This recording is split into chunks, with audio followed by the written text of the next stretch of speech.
تلاوت کی ہوئی آیت بہت طویل ہے، 217 نمبر کی آیت ہے یہ، دوسرا پارہ سورہ بقرہ چل،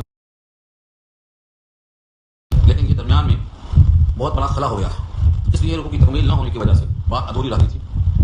اس رکوع کو مکمل ایک ساتھ اس لیے بیان کرنا ممکن نہیں تھا کہ بہت طویل بحثیں ہیں ان دو رکوع میں۔ ایک تو بحث آئی ہے وہ جو 4 مہینے اشہر حرام کے ہیں جس میں جنگ کرنا جائز نہیں، دوسرا مسئلہ اس میں جوا اور شراب کا ہے، تیسرا مسئلہ یتیموں کے ساتھ سلوک کا ہے، چوتھا مسئلہ مشرکہ سے نکاح کا ہے۔ چاروں مسئلے تفصیل طلب ہیں، اس لیے ایک بارگی پورا کا پورا آپ کے سامنے اگر مسئلہ پیش کیا جائے تو اس کے جزئیات آپ کے سامنے نہیں آئیں گے، پھر بھی کوشش کی جائے گی کہ آج اس رکوع کو انشاءاللہ مکمل کر لیا جائے۔ پہلی آیت پر بحث ہو چکی ہے، اس لیے میں اس کو تفصیل میں جائے بغیر صرف ترجمہ کرتا ہوں اور ہلکا سا تفصیل۔ یسألونک، لوگ آپ سے سوال کرتے ہیں اے نبی صلی اللہ علیہ وسلم، عن الشہر الحرام، شہر حرام یعنی ذی القعدہ، ذی الحجہ، محرم اور رجب، یہ 4 مہینوں کو اشہر حرم کہا جاتا ہے، جس کو یہاں اللہ نے الشہر الحرام کہا ہے۔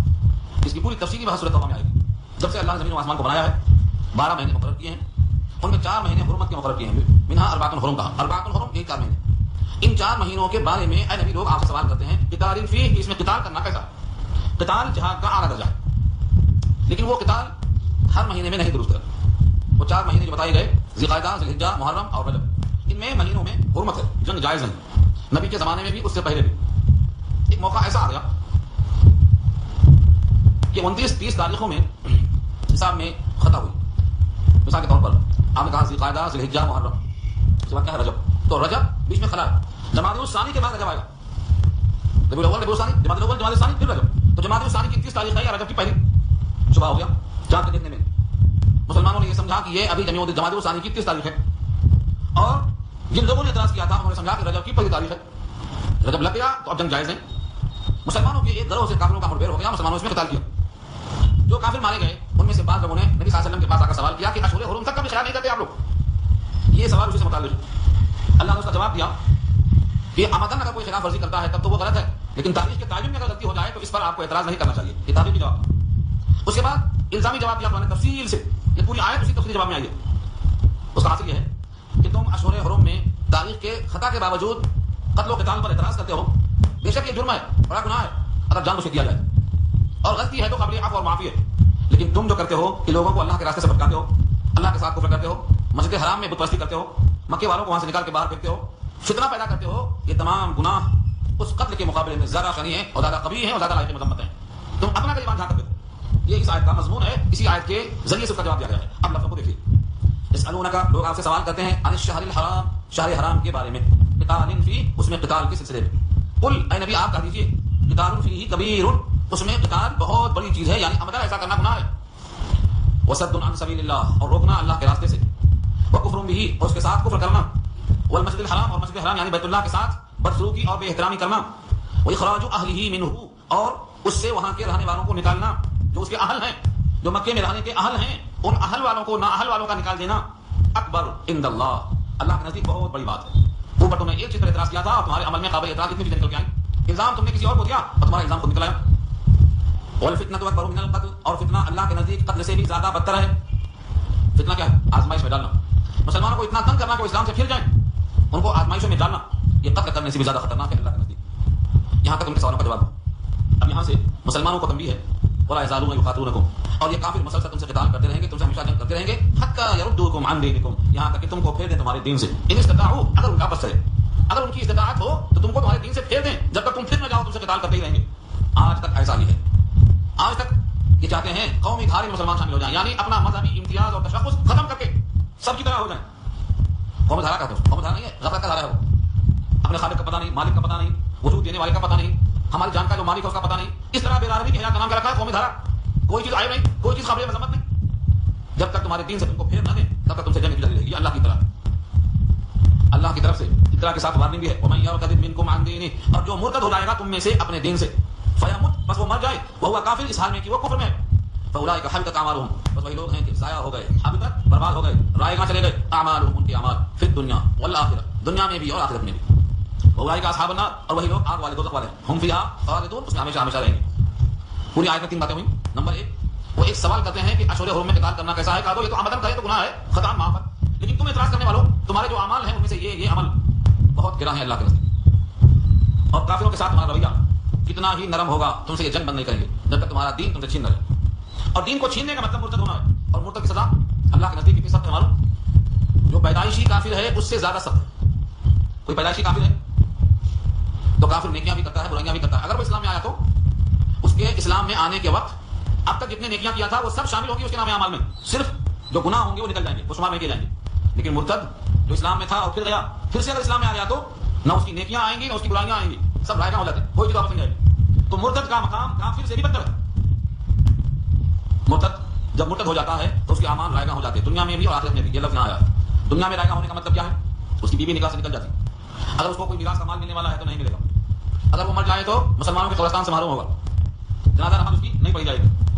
یہ سب دنیا میں اس کے اعمال کے حق ہونے کا نتیجہ ہے. اور آخرت میں اس کے اعمال کے حق ہونے کا مطلب یہ ہے کہ اس کے کسی عمل پر اسے کوئی اجر نہیں ملے گا.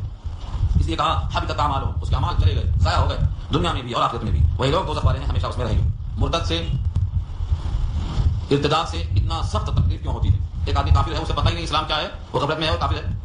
وہ کفر میں ضرور ہے لیکن اسلام کی توہین کا مرتکب نہیں ہے. اور جو ایک مرتبہ اسلام میں آنے کے بعد دوبارہ اسلام چھوڑ کے پلٹ جاتا ہے وہ گویا اسلام کی توہین کا مرتکب ہو جاتا ہے. اس لیے کافر سے زیادہ اس پر سختی ہے. یہ کافر بھی ہے اور اسلام کا توہین کرنے والا بھی ہے.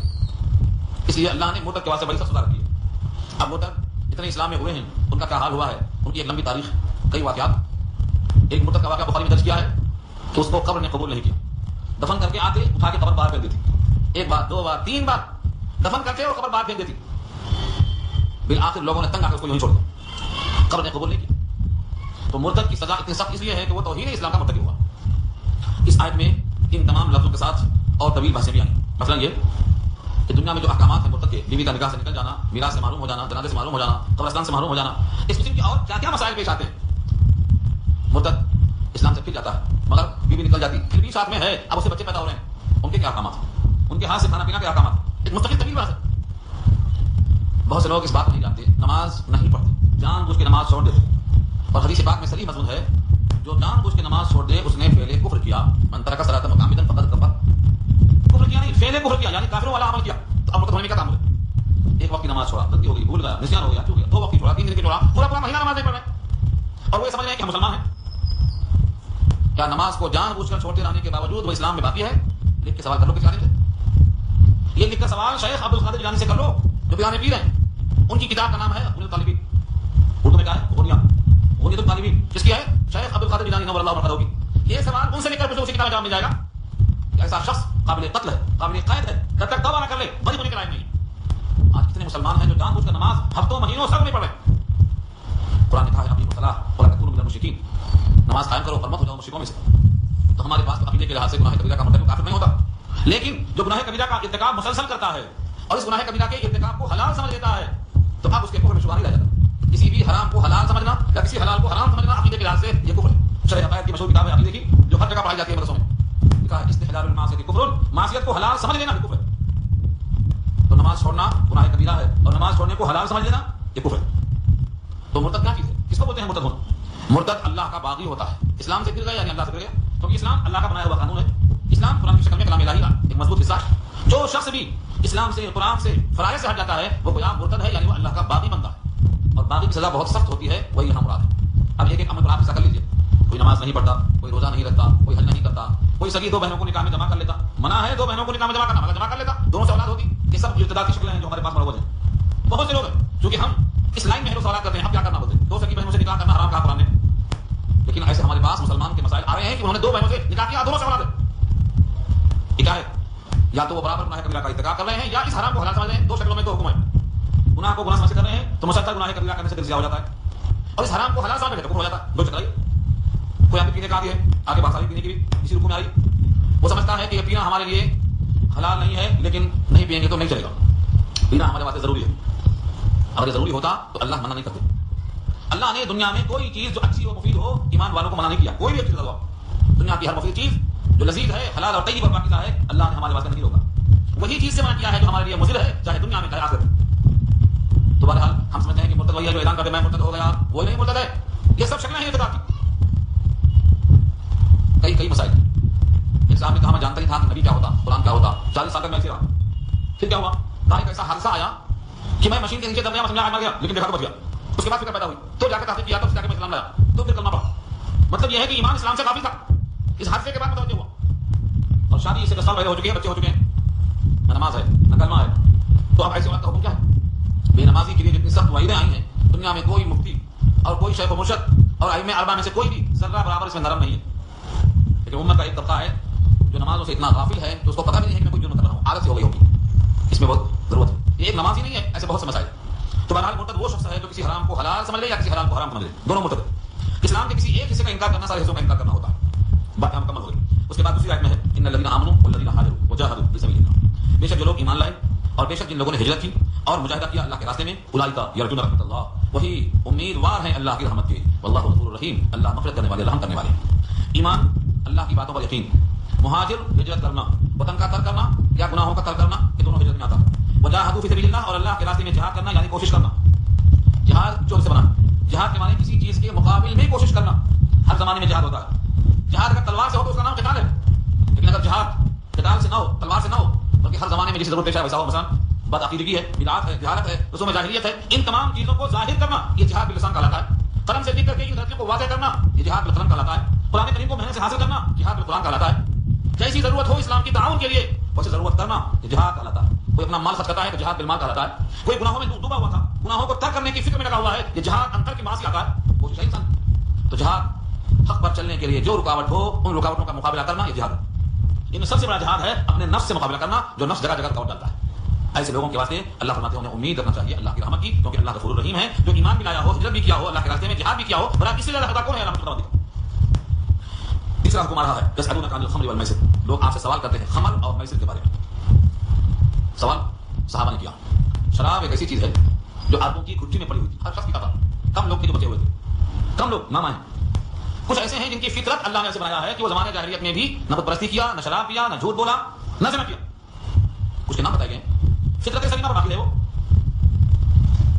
ان تمام لوگوں کا تذکرہ کرنا تو ممکن نہیں ہے، لیکن یہاں جو سوال ہے میں اس کو واضح کر دوں. جب لوگ عادی ہو جاتے ہیں شراب کے تو ان سے کہا تو چھوڑ دو، ایک دم نہیں چھوڑ سکتے. لکھا ہے شراب کا عادی شراب کو ایسا نہیں چھوڑ سکتا جیسے دودھ پینے والا بچہ ماں کے دودھ کو ایک دم نہیں چھوڑتا. ماں چاہتی ہے کہ 2 سال کا ہو گیا دودھ چھڑا دوں، انہیں چمٹ جاتا، رات میں سوتے سوتے پی لیتا. بہت سی عورتیں تو اپنے چھاتیوں میں ایلوا لگاتی ہیں، نیب کے پیچھے ہوئے حصے کو لگاتی ہیں، پتہ نہیں کون کون سا تیل لگاتی ہیں تاکہ چھوڑے. وہ گڑواہٹ کے باوجود پی لیتا. کیوں؟ عادت ہوتے ہیں اس کو. تو صحابہ کرام بھی شراب کے اس دور میں جبکہ وہ حرام ہی نہیں تھی، زمانے جاہلیت تھا، شراب کے عادی تھے، اور ایک دم حکم ہوتا کہ شراب نہ پیو تو ایسا ہی ہوتا جیسے بچے سے ماں کہتی ہے دودھ مت پیو، نہیں مانتا ہوں، نافرمانی ہو جاتی، اللہ کے قانون کی مخالفت ہو جاتی. اللہ رؤوف الرحیم ہے، مہربان ہے، ماں سے زیادہ. جیسے ماں ترکیب کر کے دودھ چھڑاتی ہے اس سے زیادہ ترکیب اللہ نے کیا. 3 قسطوں میں اس کا حکم نازل فرمایا. پہلا حکم نازل فرمایا اس میں برائیاں بھی ہیں، اس میں بھلائیاں بھی ہیں، اس میں نفع بھی ہے، اس میں نقصان بھی ہے، لیکن اس کا گناہ زیادہ ہے اس کے نفع کے مقابلے میں. اب جو ہوشیار تھے انہوں نے کہا بھائی جب نفع اس میں کم ہے نقصان زیادہ ہے تو چھوڑ دینا چاہیے. کچھ لوگ چھوڑ گئے. پھر دوسری آیت آئی، جب نماز کے وقت میں نماز کے لیے کھڑے ہو تو کم سے کم مت پیو. حالت نشہ میں نماز کے قریب مت جاؤ. جب تک نشہ اتر کے اس حالت میں نہ آ جاؤ کہ تم مجھے کیا بولتے ہو سمجھ میں آئے تب تک نماز کے قریب مت جاؤ. تو جو صحابہ اور نہیں تھے انہوں نے کہا بھائی جس چیز سے نماز میں رکاوٹ ہو اس چیز کو کیوں خرید کریں، انہوں نے وہاں چھوڑ دیا. تیسری قسط آئی سورہ مائدہ والی، انما الخمر والمیسر والانصاب رجس من عمل الشیطان فاجتنبوه. یہ جوا اور شراب یہ سب شیطان کے کام ہیں، اب بھی تو بات آ جاؤ. یہ تیسری قسط آئی تو صحابہ سب کے سب رک گئے. تو 3 قسطوں میں شراب کی حرمت آئی ہے. یہاں پہلی قسط کا تذکرہ ہے، پہلی قسط کا. یہ پہلی قسط یہاں آئی. پہلی قسط میں کیا ہوا تھا واقعہ؟ سوال کیا تھا حضرت عمر فاروق رضی اللہ عنہ نے، حضرت معاذ بن جبل نے نبی صلی اللہ علیہ وسلم سے سوال ہوا تھا کہ شراب کے بارے میں کوئی حکم شافی فرمائیے. سوال کیے گئے تھے. اس سوال کے جواب میں یہ آیت نازل ہوئی تھی. اس میں کچھ رکاوٹ ہے بھائی، نفع نقصان دونوں ہے اس میں، لیکن نفع کم ہے نقصان زیادہ ہے. تو نفع بھی ہے نقصان بھی ہے، تو مطلب کر بھی سکتے ہیں نہیں بھی کر سکتے. دوسرا پہلو ہوا عبدالرحمن بن عوف نے دعوت کی اور سب لوگ کھانا کھا کے نماز پڑھنے لگے. ایک صاحب امام بنا دیا. بعض روایتوں میں حضرت علی امام تھے اور بعض میں عبدالرحمن بن عوف امام تھے. سورہ کافرون پڑھا، قل یا ایھا الکافرون لا اعبد ما تعبدون. تو پلٹ دیا اس کو، لا اعبد کو جائے اعبد کر دیا. تم اس کی عبادت کرتے ہو میں بھی کرتا ہوں، اور لوگ تم بھی کرتے تھے تو میں بھی تمہیں کرتا ہوں. یہ مضمون نماز میں بدل گیا. اس پر آیت نازل ہوئی لا تقربوا الصلاۃ وانتم سکارى، نماز کے قریب مت جاؤ نشے کی حالت میں. دوسری آیت آ گئی، ٹھیک ہے نماز کے ٹائم میں بھی یہ صاحب نے دعوت کیا، اتمان بن مالک نے دعوت کیا. وہاں سب لوگ جمع ہوئے، اربوں کا دستور تھا، کھاتے پیتے اور شراب کے نشے میں فخریہ اشعار پڑھتے. حضرت سعد بن ابی وقاص جو بڑے مشہور صحابی ہیں، قدیم الاسلام ہیں، جب اسلام میں صرف 40 لوگ داخل ہوئے تھے تب کے مسلمان ہیں وہ. انہوں نے ایک قصیدہ پڑھا جس میں انصار کی مذمت تھی اور قریش کی تعریف تھی. ایک نوجوان کو غصہ آیا، برداشت نہیں کر سکا، ایک ہڈی لیا اونٹ کی ہڈی اور پھینک کے مارا تو پیشانی پڑ گئی، خون نکلنا شروع ہو گیا. انہوں نے آ کر نبی کی دربار میں شکایت کی. نبی صلی اللہ علیہ وسلم نے اللہ سے دعا کی، اللہم بین لنا فی الخمر بیانا شافیا، اے اللہ شراب کے بارے میں کوئی حکم شافی بیان کر دیجیے تاکہ آئندہ کا معاملہ ختم ہو جائے. یعنی نفع بھی ہے نقصان بھی ہے، کام نہیں چلا، نماز کے ٹائم پر مت پیو، یہ بھی کام نہیں چلا. اب مستقل آیت آ گئی سورہ نساء سورہ مائدہ کی. یہ شیطانی کام ہے، تمہیں سے بات آنا ہے. یہ ترتیب اللہ کی صفت رحمت کی غمازی کرتا ہے کہ اللہ نے ایک دم نہیں منع کیا. جب گاڑی بہت تیز چلتی ہے تو کوئی ایک دم بریک نہیں مارتا، دھیرے دھیرے کنٹرول کر کے دباتا ہے. نہیں تو کیا ہوتا؟ ریشن ہو جاتا. شراب کے بارے میں اللہ نے 3 قسطوں میں ممانعت کا حکم فرمایا. یہ پہلی قسط ہے جو آپ سامنے آئی ہے. اب لفظوں کو دیکھیں. یسألونک، لوگ پوچھتے ہیں یہاں سے، عن الخمر، خمر کا، شراب نہیں. شراب تو عربی میں کہتے ہیں مشروب کو. جتنے مشروبات ہیں، لسی ہے، جوس ہے، سب شراب ہے. مشروب عربی میں خصوصاً قرآن میں شراب کو شراب نہیں کہا کہیں. کیا کہا؟ الخمر، خے میم رے. اور خمر کیوں کہا اس کو؟ خمار کہتے ہیں اوڑھنی کو. کیا کرتی ہے اوڑھنی؟ ڈھانپ لیتی ہے. تو خمر کو خمر اس لیے کہا کہ یہ عقل کو ڈھانپ لیتی ہے. ما يخامر العقل فهو خمر. جو چیز عقل کو چھپا لے اسے خمار کہا جاتا ہے. تو خمار اوڑھنی ہے. جنازہ جب ڈنر ہوتا ہے عورتوں کا تو اس میں بھی ایک خمار ہے. 5 کپڑوں میں سے ایک کپڑے کا نام خمار ہے جو سر کو چھپاتا ہے. اسے خمار کیوں کہا جاتا ہے؟ جو وہ ڈھانپتا ہے. تو عربی میں شراب کو شراب نہیں کہتے، عربی میں شراب کو خمار کہتے ہیں. یہ خمار ہے. اور جب اس کا نشہ آ جاتا ہے تو اس کو خمار کہتے ہیں. خمر شراب کی بہت سی اقسام ہیں. جو کی، گیہوں کی، انگور کی اور کھجور کی، جو کی، ملنے کی کتنی قسم کی شراب ہوتی ہے. جب تک اس کے اندر نشہ نہ آ جائے تب تک یہ ممنوع نہیں ہوتی. نشہ فرمایا حدیث میں، کل مسکر حرام، ہر نشہ آور چیز حرام ہے. اب نشہ اگر کسی کو کسی اور چیز سے آ جائے، مثلا اس آدمی کو ناس کی عادت نہیں ہے، ناس سے نشہ آ جائے گا. سگریٹ بیڑی کی عادت نہیں ہے تو اس سے نشہ آ جائے گا. ہر نشہ آور چیز حرام، کل مسکر حرام. اب وہ یہ کہتے کہ ہم اگر تھوڑا لیں تو نشہ نہیں آتا، زیادہ لیں تو نشہ آتا ہے. تو حضور نے فرمایا کل ما اسکر کثیرہ فقلیلہ حرام. جس چیز کی زیادہ مقدار دینے سے نشہ آ جائے اس کی کم سے کم مقدار بھی حرام. پیشاب زیادہ ہے تو بھی حرام اور ناپاک، اور پیشاب ایک قطرہ ہے تو بھی ناپاک. اب مسلمانوں میں سے کتنے لوگ جب پاکی پی رہے ہیں انہیں کون بتائے کہ حرام ہے؟ غریب طبقہ کما کر لاتا ہے اور یہ پی کے اڑا دیتا ہے اور اس کے اندر اس کی عقل چلی جاتی ہے. عقل چلی جاتی ہے. نتیجہ یہ ہوتا ہے جو انسان کی خوبی ہے، انسان کا امتیاز ہے، بیل سے زیادہ اچھا انسان کیوں ہے؟ اسی عقل کی وجہ سے. اور پھر یہ عقل چلی گئی تو اب ڈنڈا بساتا ہے بیوی کو. بیوی اس نے سلوک کی حقدار تھی، وفادار تھی، لیکن ڈنڈا کھا لیا کیوں؟ اس کی عقل چلی گئی. آج ہر جاہل مسلمان شراب پینے کا عادی ہو چکا ہے. اس کو سمجھانے کی کوئی شکل پیدا کرنا چاہیے. ایسا نہیں ہے بھائی ہم کیا کریں، ہم لوگ پی رہے ہیں. حضور نے یہ نہیں کیا. حضور نے جتنی کوشش تھی، تدبیر کی، اختیار فرمایا آپ بھی زندگی میں ایک کو تو روکو. سب کو نہیں روک سکتے نا. زندگی بھر میں ایک کو تو کم سے کم سمجھا کر راستے پر لانے کی کوشش کرو.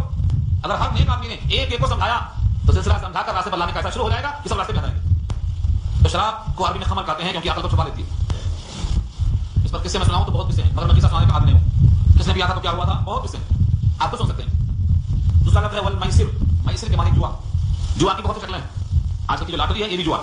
اس زمانے کی لاٹری کیسے ہوتی تھی؟ 10 آدمی مل کے اونٹ ذبح کرتے تھے. 100 آپ 100 روپے، 100 روپے دیا، 12 آدمی مل کر کے اونٹ ذبح کر دیے. اب گوشت کتنا ملنا ہے؟ برابر نہیں. 8 بند کرو، ترکش میں سے تیر نکالو، اس پر لکھا ہے 9 تو حصہ نہیں ملے گا. اس ترکش پہ لکھا ہے 2 تو 2 حصہ ملے گا. اس پہ لکھا ہے 3 تو 3 حصہ ملے گا. یہ 500 کے تیر کہلاتے ہیں. یہ ظالموں نے حضرت ابراہیم کی جو شکل بنائی تھی مجسمہ، انہیں کے ہاتھ میں کشکول دے دیا تھا. وہی تیر رکھتے تھے کہ مقدس تیر ہے، ابراہیم سے منسوب کرتے تھے اس کو. یہ 500 کا تیر، اس کا ذکر سورہ مائدہ میں انشاءاللہ ہے. تو یہ میسر ہے، جوا. لاٹری اس کی ایک شکل ہے. 2 روپے کا ٹکٹ دیتے چلے گا. ایک آدمی کو مل گیا، اس کو بھی امید تھی، اس کو بھی امید تھی، سب کو امید تھی. ایک کو لگ گیا، باقی سب معلوم ہو گئے. بہت سے آج کاروبار ایسے ہیں جس میں یہ شکل موجود ہے. ہر وہ شکل جس میں پورا ملنے کا یا پورا ڈوبنے کا چانس ہو بلا ریزن کے سمجھ جانا ہے وہ میسر ہے. اور جوا پورا مل جائے یا پورا ڈوب جائے اور اپنے قبضے میں کچھ نہ ہو، اس کو جوا کہا جاتا ہے. اب اس کی کیا کیا شرطیں ہیں، کیا کیا شکلیں ہیں، یہ مسئلہ ذرا پیچیدہ ہے، عوام نے سمجھانا ممکن نہیں ہے. قل فیہما، کہہ دو اے نبی صلی اللہ علیہ وسلم، فیہما ان دونوں میں، جوئے میں بھی اور خمر میں بھی، شراب میں بھی اور قمار میں بھی، اسم کبیر، بہت گناہ ہے. اسم کے ساتھ کبیر لگا، بڑا گناہ. وہ منافع للناس، اور منافع بھی ہیں لوگوں کے لیے. منافع بھی ہیں، جوئے میں نفع نہیں ہے. جوئے میں آدمی بیٹھے بیٹھے لکھتی ہو جاتا، لیکن کبھی ایسا ہے بیٹھے بیٹھے بیوی گوا دیتا، چلی جاتی ہے. تو نقصان بھی ہے. جوا میں انسان ہر چیز کبھی پاتا ہے کبھی کھوتا ہے. فرمایا اسمہما اکبر، اور ان دونوں کا جو گناہ ہے وہ بہت بڑا ہے. من نفعہما، ان دونوں کے نفع کے مقابلے میں. عقل مند آدمی اس کو چھوڑے گا. ویسألونک ماذا ينفقون، اور لوگ سوال کرتے ہیں کیا کیا خرچ کریں. اس سوال پیچھے بھی آ چکا تھا، دوبارہ آیا ہے. وہاں جواب کچھ اور تھا، یہاں جواب کچھ اور ہے. وہاں مقصد کیا تھا، کتنا خرچ کریں، کن کن پہ خرچ کریں. تو وہاں ماں باپ کا ذکر، کاموں کا، مسکینوں کا ذکر آیا. اب یہاں یہ ہے کہ کتنی مقدار خرچ کریں. فرمایا قل العفو، کہا تو جو بچ جائے ضرورت سے زائد ہو ان تمام کو خیرات کرو. لیکن یہ حکم وجوبی نہیں ہے، واجب نہیں ہے. جو زکات واجبہ ہے وہ 2.5% ہے، جس کا ذکر سورہ توبہ آیت نمبر 7 میں آ چکا ہے. یہ ایسا ہے جو بھی زائد آپ کا ہے اسے خرچ کر دو. یہ کمال کا درجہ حاصل کرنے والوں کے واسطے. کیونکہ قرآن کی آیت ہے، پورا ہاتھ کھول دو گے مایوس ہو کے بیٹھ جاؤ گے. نہ پورا ہاتھ بند کرو، نہ پورا ہاتھ کھول دو. پورا ہاتھ بند ہے تو بخیل، پورا ہاتھ کھول دیا تو مایوس. ولا تبسطها كل البسط، سورہ بنی اسرائیل پر اللہ. تو پورا ہاتھ نہیں کھولنا ہے. یہاں اب ان کے واسطے ہے جتنا وہ آسانی سے خرچ کریں اور خرچ کرنے کے بعد اللہ سے مایوس نہ ہو، شکوہ کرتے نہ پھریں. تو ان کے لیے كذلك يبين الله، ایسے ہی بیان کرتا ہے اللہ لكم الآیات، ہمارے واسطے آیتیں، لعلکم، تاکہ تم تتفکرون، تفکر کرو، فی الدنیا والآخرہ، تاکہ تم تفکر کرو دنیا کے معاملات میں بھی اور آخرت کے معاملات میں بھی۔ ہم میں سے کتنے لوگ ہیں جو کبھی غور کرتے ہیں آخرت کے معاملے میں؟ تفکر ہم کرتے کہاں سے کھائیں گے، کہاں سے پیئیں گے، کہاں سے گھر بنائیں گے، کہاں سے بڑا کام کریں گے، سارا تفکر دنیا کے لیے ہے۔ یہاں کا ہے تفکرون فی الدنیا والآخرہ۔ آیتیں اسی واسطے آئی ہیں اللہ کی تاکہ تمہارا فکر دنیا میں بھی اور آخرت میں بھی دونوں میں چلتا رہے۔ قبر میں کیا ہوگا، قبر میں کیا ہوگا، یہ تفکر ہے۔ آخرت کیسے گزرے گی، تکیہ نہیں، بستر نہیں، پنکھا نہیں، لائٹ نہیں، اندھیرا، بیوی بچے نہیں، کوئی غمگسار نہیں، کوئی دوست و احباب نہیں، آخر وہاں کیسے گزرے گی؟ اگر حقیقی مال سے تعلق ہے تو قبر میں ایسے گزرے گی جیسے ماں کے پیٹ میں گزر گئی، پتہ نہیں چلا۔ معلوم ہوا کسی کو کون بیٹھا ہے اس میں جو کہا کہ میں ماں کے پیٹ میں نہیں تھا یا پریشان تھا ماں کے پیٹ میں، ہے کوئی بولنے والا؟ جیسے ماں کے پیٹ میں پریشانی کے بغیر گزر گیا اور خبر نہیں ہوئی، ایسے ہی قبر میں گزر جائے گا، بڑا سکون سے مرحلہ گزر جائے گا، لیکن شرط یہ ہے اس مالک کا بندہ بن کے دیو۔ یہ کیا ہے، تفکر ہے۔ اللہ کے کلام سے تفکر کا حکم ملتا ہے۔ قبر کے بارے میں سوچو، مستقبل کے بارے میں سوچو، جنت کے بارے میں، حساب کے بارے میں، محشر کے بارے میں، جتنے وعدے اور وعیدیں ہیں سب کے بارے میں تفکر کرنا یہاں ثابت ہو رہا ہے تاکہ تم دنیا اور آخرت کے بارے میں غور و فکر کرو۔ وَيَسْأَلُونَكَ عَنِ الْيَتَامَىٰ قُلْ إِصْلَاحٌ لَهُمْ خَيْرٌ، اور لوگ سوال کرتے ہیں آپ سے یتیموں کے بارے میں، کہا دو اصلاح ان کے لیے بہتر ہے، مصلحت کی رعایت رکھنا بہتر ہے۔ وہ یتیم ہے تمہارے ساتھ ہے، تم اپنے بیٹوں پر جس طرح خیر خواہانہ نظر ڈالتے ہو ایسا ہی اس یتیم کے بارے میں اس کی بھلائی سوچو، بس یہی بہتر ہے۔ یتیموں کا جو مال کھاتے ہیں وہ پیٹ میں آگ بھرتے ہیں۔ یہ آیت جب آئی تو بہت سے لوگوں نے یتیموں کو الگ کر دیا، ان کا الگ بھگونا، ان کا الگ چمچا، ان کا الگ چولہا، تو تکلیف ہوتی نہیں ہوتی، دو جگہ پکانا، دو جگہ سنبھالنا۔ اس پر یہ حکم دیا اللہ نے کہ یتیموں کے بارے میں ایک بات سن لو کہ ان کی اصلاح بہتر ہو، یہ اللہ کا مقصود ہے۔ نیت اگر ہے ان کی اصلاح کرنے کی تو کوئی مواخذہ نہ ہوگا۔ وَإِن تُخَالِطُوهُمْ، اگر تم ان کے خرچ کو اپنے ساتھ شامل کر لو، گڑ مٹ کر لو، فَإِخْوَانُكُمْ، تو تمہارے بھائی تو ہیں وہ، تمہاری نیت اگر صحیح ہے، ان کی اصلاح کرنا مقصد ہے تو ان کا تمہارا خرچ ملا کر کھاؤ گے، کوئی بات نہیں، تمہارے بھائی ہیں وہ۔ واللہ یعلم المفسد من المصلح، اللہ جانتے ہیں مصلح کون ہے، مفسد کون ہے۔ فساد کی نیت ہے، یتیم کا مال جلدی جلدی ختم کرنے کی نیت ہے یا اصلاح کرنے کی نیت ہے، مصلح کو بھی جانتے ہیں، مفسد کو بھی جانتے ہیں۔ اس لیے اللہ سے تم بچ نہیں سکتے، اللہ تمہارے ارادے سے واقف ہے۔ ارادہ تمہارا اگر مصلحت کا ہے تو کوئی حرج نہیں۔ وَلَوْ شَاءَ اللَّهُ لَأَعْنَتَكُمْ، اور اگر اللہ چاہتے تو تم کو مصیبت میں ڈال دیتے۔ اعنتکم مانے تنگی میں ڈال دینا، یوں کہہ دیتے اس کا کمرہ الگ، تمہارا کمرہ الگ، تمہارا حمام الگ، اس کا حمام الگ، اس کا توا الگ، تمہارا توا الگ، تو کیا کرتے تھے، تنگی میں پڑ جاتے نا۔ اللہ نے یہ نہیں کہا، اللہ نے کہا اس کی خیر خواہی تمہارے سامنے اگر ہے تو ایک ساتھ کھاؤ پیو، کوئی حرج کی بات نہیں۔ تنگی میں نہیں ڈالا اللہ نے، اگر چاہتے تو ایسا حکم دے کر تم کو تنگی میں ڈال سکتے تھے، لیکن اللہ تعالیٰ غالب ہیں، حکمتوں والے ہیں۔ ان اللہ عزیز حکیم، اللہ غالب حکمت والے ہیں، لہذا اس سے اللہ کے حکم کا غلبہ اور اللہ کے قانون میں حکمت ظاہر اور موجود ہے۔ رکوع ختم ہونے میں ایک آیت باقی ہے، لیکن یہ آیت ایسی ہے کہ مشرک سے نکاح اور اہل کتاب سے نکاح کیا جا سکتا ہے یا نہیں، یہ بات طویل سوال ہے۔ اگر میں اس کو دوڑا دوں تو 5 منٹ میں ختم ہو سکتی ہے، لیکن اگر تفصیل کی جائے تو آج بہت سے لوگ اہل کتاب سے نکاح کرتے ہیں، حالانکہ وہ اہل کتاب بھی مشرک سے بدتر ہو چکے ہیں۔ عیسائی تو خدا کا بیٹا مانتے ہیں عیسیٰ کو، تو کہاں رہی توحید؟ یہودی عزیر کو خدا کا بیٹا مانتے ہیں، تو کہاں رہی توحید؟ جب اہل کتاب کا یہ عقیدہ ہو چکا ہے تو مشرک میں ان میں کیا فرق باقی ہے؟ لہذا مشرک میں ان میں کوئی فرق باقی نہیں ہے۔ جب نکاح جائز تھا اہل کتاب سے تو اللہ نے فرمایا تھا لیسوا سواء من اہل کتاب، برابر نہیں اہل کتاب، اس میں سے بعض نیک اور صالح ہیں، بعض بدترین ہیں، تو جو نیک اور صالح اہل کتاب ہیں ان کی لڑکیوں سے نکاح کرنا جائز تھا، لیکن آج پورا کا عقیدہ برباد ہو چکا ہے۔ لہذا کسی اہل کتاب سے اس لیے نکاح درست نہیں ہے کہ اس کا عقیدہ مشرکین کے عقیدے کے برابر ہو چکا ہے۔ آیت دیکھ لیجیے، ولا تنکحوا المشرکات حتی یؤمنن، اور مشرکات سے نکاح مت کرو یہاں تک کہ وہ ایمان لے آئیں۔